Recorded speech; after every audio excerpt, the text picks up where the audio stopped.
ఒక విషయం గురించి మాట్లాడదామని వచ్చాను. ఒక 28 ఏళ్ల అబ్బాయి జాబ్ రావట్లేదని సూసైడ్ చేసి చనిపోయాడు. అంటే బ్రతకడానికి లేని ధైర్యం చావడానికి ఎలాగొస్తుందో నాకు అర్థం కావట్లేదు. చాలామంది అంటారు కదా, చచ్చేం సాధిస్తారో బతికి సాధించని. బ్రదర్, నువ్వు చనిపోయావు, నీ పేరెంట్స్ ఒక 2 రోజులు ఏడుస్తారు, మహా అయితే ఒక నెల 2 నెలలు ఏడుస్తారు, తర్వాత మర్చిపోతారు. నువ్వు జ్ఞాపకాల్లో మాత్రం మిగులుతావు. జాబ్ రాకపోతే పని చేసుకుంటావు బ్రదర్, ఏదో పని చేసుకుంటావు. మేమంతా నచ్చే ఉద్యోగాలు చేస్తున్నామా? నాకు ఈ క్షణం వదిలేసి వెళ్ళిపోవాలని ఉంది ఉద్యోగం, కానీ తప్పక చేస్తాను. పోనీ ఇంకా నచ్చలేదు, ఇంకా ఇరిటేషన్ వచ్చేద్దాము, వదిలేసి వెళ్ళిపోతాను. ఇది కాకపోతే ఏదో కూలి పని చేసి బతుకుతాం బ్రదర్, అంతేగాని ప్రాణం తీసుకోవడం ఏంటి? అంటే జాబ్ చేయకపోతే మనిషి కాదు. అబ్బాయి ఏదో జాబ్ చేయాలి, సంపాదించాలి, అప్పుడే మనిషి. లేకపోతే వాడు మనిషి కాదు, వాడికి మాట్లాడడానికి ఎటువంటి రైట్స్ లేవని తయారు చేసింది సమాజం. Hats off. అమ్మాయికి లేని హక్కులు, బాధ్యతలు అబ్బాయికి ఇస్తున్నారు. నేను ఇక్కడేమీ తప్పుగా మాట్లాడట్లేదు. అమ్మాయి చదువు అయిపోయిన తర్వాత ఖాళీగా ఉంటే ఎవరు ఏం మాట్లాడరు, కానీ అబ్బాయి స్ట్రగుల్లో ఉంటే ప్రతి ఒక్కరు మాట్లాడతారు. వీడికి చేత కావట్లేదు, వీడు జాబ్ తెచ్చుకోలేడు. వాడు పడుతున్న బాధలు నీకేం తెలుసురా? నువ్వు నోటికొచ్చినట్టు మాట్లాడుతావు. వాడు జాబ్ తెచ్చుకోవడానికి ఎన్ని సంకలు లాగుతున్నాడో నీకు తెలుసా? ఎవడో ఖాళీగా ఉండాలి, ఇంట్లో మీద ఆధారపడాలని ఎవడో అనుకోడు. ఈ సమాజం అలా తయారైంది. సూసైడ్ చేసుకుని చచ్చిపోవడం ఏంటి నాయన? నువ్వు జాబ్ లేదని చచ్చిపోయావు, నిన్న కాక మన జాబ్ వర్క్ చేయలేక చచ్చిపోయాడు. ఏం జరుగుతుంది అసలు ఈ సమాజంలో? అరే, బ్రతకడానికి ప్రయత్నించండి అబ్బా. చనిపోయి ఏం చేస్తారు? చనిపోతే మీకు ఇంట్లో ఫోటో తగిలిస్తారు, అందులో ఈ పుట్టినరోజు చచ్చిన రోజు ఉంటుంది తప్ప ఏమీ ఉండదు. లైఫ్ చాలా ముందు సాధించడానికి. నేను జాబ్ చేస్తున్నాను, నాకు నచ్చలేదు కానీ చేస్తున్నాను, కానీ నా ప్రయత్నం నేను చేస్తున్నాను వేరేగా, నా అనుకున్న జీవితం కోసం. ఏదో ఒక సాధిస్తాను ఆ నమ్మకం నాకు ఉంది. ప్రస్తుతానికి నేను లోలో ఉండొచ్చు, అసలు నచ్చని ఉద్యోగం చేస్తూ ఉండొచ్చు, కానీ ఏ రోజు నా ఉద్యోగం డిస్రెస్పెక్ట్ చేయలేదు. ఎప్పుడు రెస్పెక్ట్ చేస్తాను. ఎందుకంటే ఈ మాత్రం అవకాశం కూడా లేకుండా బయట చాలామంది ఇబ్బంది పడుతున్నారు. ఏదన్నా పోతే కానీ విలువ తెలియదు అంటారు. ఇప్పుడు నీ తల్లిదండ్రుల పరిస్థితి ఏంటని ఒకసారి ఆలోచించావు బ్రదర్? అరే, నువ్వు జాబ్ చేయకపోతే వాళ్ళు ఏదో ఒకటి చేస్తారు కదా, ఏదో అప్పు తెచ్చుకుని ఏదో బిజినెస్ పెట్టుకుంటావు. పుట్టకడానికి 1,00,000 మార్గాలు ఉన్నాయి. జాబ్ చేస్తే మహా అయితే 20,000 30,000 సంపాదిస్తావు. అదే నీ ఓన్ క్రియేటివిటీతో ముందుకెళ్తే కోట్లు సంపాదించిన వాళ్ళు ఉన్నారు. కాశ్మీర్లో ఒక మ్యాగీ అమ్ముకునే అబ్బాయి రోజుకి 20,000 సంపాదిస్తున్నాడంట. వాడు అమ్మిది మ్యాగీయే, కానీ రోజుకి 20,000 అంటే నెలకు 6 లక్షలు. ఏ సాఫ్ట్వేర్ జాబ్ చేస్తే వస్తుంది ఇప్పుడు 6 లక్షలు? బ్రతకడానికి బోల్డ్ మార్గాలు ఉన్నాయి, కానీ చావు ఒకటే మార్గంగా ఎందుకు మీరు ఎంచుకుంటున్నారు నాకు అర్థం కావట్లేదు. జీవితం అనేది చాలా గొప్పది, దాన్ని మనం కావాల్సిన విధంగా మార్చుకోవాలి. అది అవ్వట్లేదా? ఫస్ట్ థింగ్ యాక్సెప్టెన్స్ కావాలి. ఉన్నదాన్ని యాక్సెప్ట్ చేయాలి, ఉన్న పొజిషన్ యాక్సెప్ట్ చేయాలి. తర్వాత నీకు కావాల్సిన పొజిషన్ గురించి నువ్వు ఆలోచించాలి. దానికోసం నువ్వేం చేయాలో అవన్నీ చేయాలి. పని నువ్వు చేయి, ఫలితం దేవుడికి వదిలే, ఆయన చూసుకుంటాడు. అంతేగాని నీ చేతగానివాడిని అని చెప్పేసి నువ్వు చనిపోయావు అంటే నువ్వు చేతగానోడివి, వేస్ట్ ఫెలోవి. బ్రతికి సాధించాలి. ఎందుకంటే లైఫ్ అనేది ఒక్కటే ఉంటుంది, పార్ట్ 2 సీక్వెల్ ఉండదు.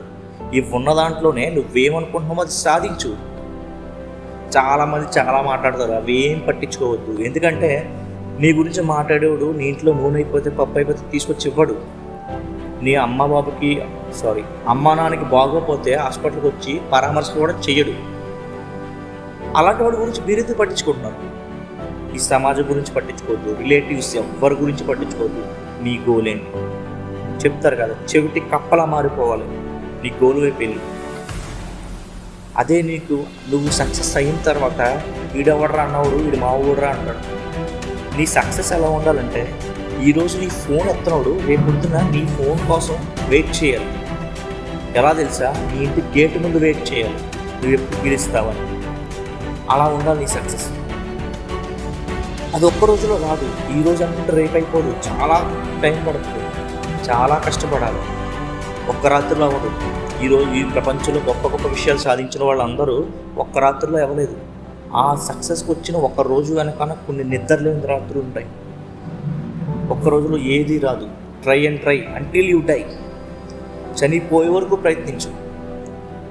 నువ్వు ప్రయత్నం ఎలా ఉండాలంటే ఆ వాటర్ని తీసుకొచ్చి నీ కాళ్ళు సలాం కొట్టాలి. నీకంటే నువ్వు అలా చెప్తావు అనుకోవచ్చు. నేను ఫేస్ చేస్తున్నాను, నేనున్న పొజిషన్ చెప్తున్నాను. నాకు భవిష్యత్తు మీద ఆశ ఉంది, ప్రజెంట్ మీద భయం ఉంది. అందుకే నా ఉన్న పరిస్థితిని యాక్సెప్ట్ చేశాను. నాకు మంచి పొజిషన్ కోసం నేను ప్రయత్నం చేస్తున్నాను. అందుకే 1 చెప్తున్నాను. ఈ జనరేషన్కి ఏమైందో అర్థం కావట్లేదు. ప్రాణం తీసుకోవడం అంత సులువా? తల్లిదండ్రుల కోసం, వెనకల కోసం ఆలోచించరా? ఏం ఆలోచిస్తున్నారా? ఒకడేమో రీల్స్ కోసం ట్రైన్ కింద పడి చేస్తాడు, ఇంకొకడేమో రీల్స్ చేస్తూ స్టంట్లు చేస్తూ వచ్చేస్తాడు. ప్రాణం అంతా అంత లోపు అయిపోయిందరా మీకు? ఈ ప్రపంచంలో ఎవరు ఇంకొక మనిషిని తయారు చేయలేడురా. అంత గొప్పదిరా ప్రాణం. నువ్వు మాట్లాడవచ్చు, నువ్వు ఏదేదో చేయొచ్చు, కానీ నీ బాడీలో జరుగుతున్న ఆపరేషన్స్ నీకు తెలియదురా. మన బ్రెయిన్ ఎన్ని పనులు చేస్తుందో నీకు తెలుసా? నీ బాడీలో జరిగే ఆపరేషన్స్ నీకు తెలియదు. అవే నీ కంట్రోల్లో ఉండవు. అది మనం. అంత గొప్పది మన ప్రాణం. ఏదో నాకు నచ్చినట్టు చేస్తున్నాను అనుకుంటావు, కానీ లోపల నీకు జరగకుండా కొన్ని వేల ప్రక్రియలు జరుగుతున్నాయి. దాన్ని ఎవడు సృష్టించలేడు. దేవుడు ఏదో రోజు తీసుకెళ్ళిపోతాడు. అప్పుడు దాకా మనం ఏం చేయలేము, దాన్ని అడ్డుకోలేము, ఆపలేము. ఈలోపు ఎందుకురా మీరిపోతారు? అంత లోపు అయిపోయిన ప్రాణం అంటే విన్నప్పుడు బాధ అనిపిస్తుంది. ఒక అమ్మాయి లవ్ మ్యారేజ్ చేసుకుని ఆ భర్త హింసిస్తున్నాడని చెప్పి ఇద్దరు ఆడపిల్లలు చూడడానికి ఎంత అందంగా ఉన్నారు, వాళ్లకు ఉరివేసి ఈవిడ ఉరేసుకొని చచ్చిపోయింది. ఆ మొగుడిని వదిలేసి వచ్చేసి తల్లిదండ్రులతో రావచ్చు కదా. నువ్వు వస్తే చంపేస్తావు, నరికేస్తావు అంటారా? కన్నా కూతురే కదా. ఒకరు దెబ్బలు కొడతారు, లేదా 2 తిట్లు తిడతారు, కానీ వీళ్ళనైతే చంపుకోరు కదా. 2 పిల్లల్ని చంపేసింది, ఆవిడ చచ్చిపోయింది. మన చల్లపల్లి రైల్వే స్టేషన్లో 2 పిల్లల్ని తీసుకెళ్ళి ఒక ఆవిడ చనిపోయింది. మళ్ళీ సాఫ్ట్వేర్ ఎంప్లాయీ. చదువుకున్న వ్యక్తులే, చదువుకొని లేని వాళ్ళు కాదు, చదువుకున్న వ్యక్తులే.